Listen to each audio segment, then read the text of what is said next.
last tutorial, I shared a recipe on this moist and delicious chocolate cake. In this tutorial, I will be sharing my recipe for cookies and cream filling. If you like this type of tutorial, feel free to subscribe to my channel. All links will be posted in the comment box below. Now let's get started with the tutorial. You will need a stick of butter. Make sure it's at room temperature.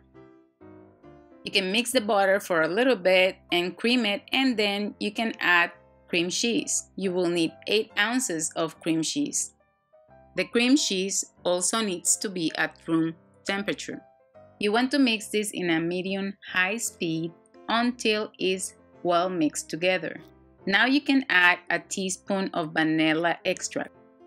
Once you have the cream cheese and the butter mixed well together, you can start adding your powdered sugar. I am using confectioner's sugar, and you will need around 4 cups of this sugar.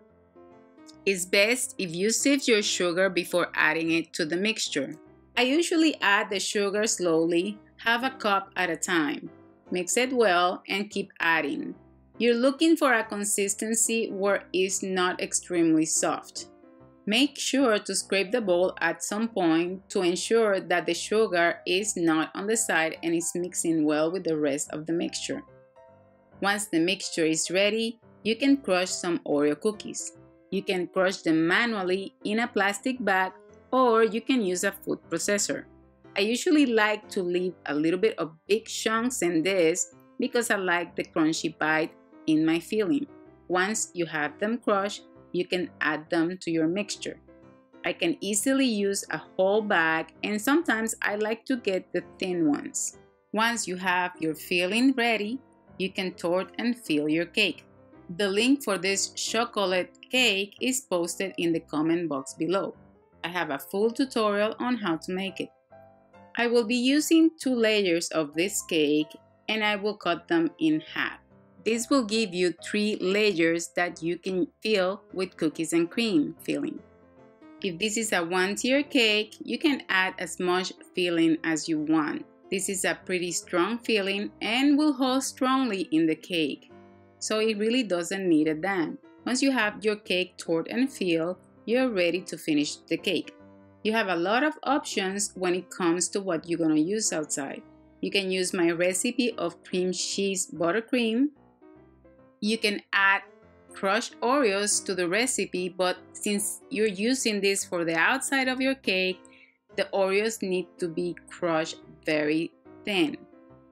So use your food processor or make sure they're crushed thinly, or you will have a harder time icing your cake. You can also use Buttercream for this if you want a lighter recipe. I have a video on Buttercream. I will post the link below.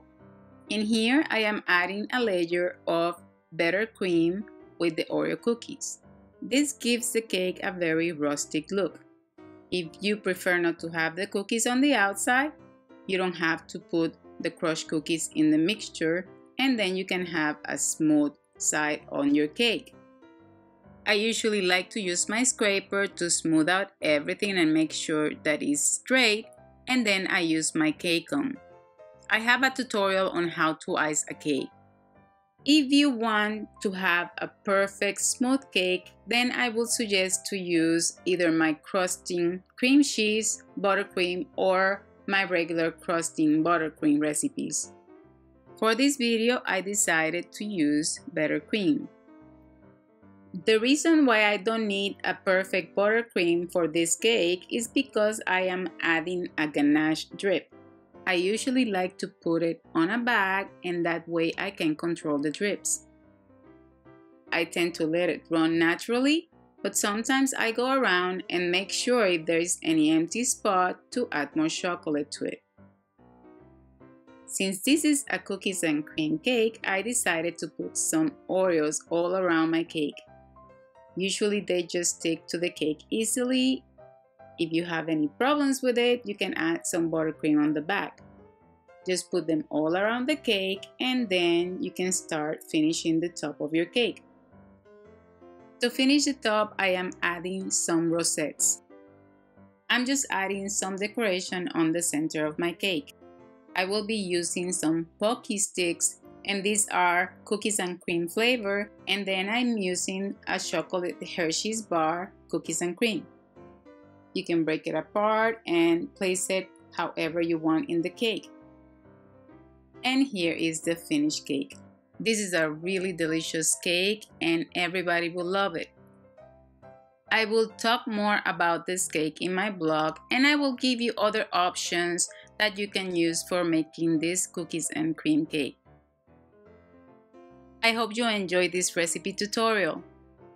Don't forget to subscribe to my channel, visit me in Facebook, Instagram, visit my blog, and also you can share your work with me in Facebook. Until next time, ta-ta!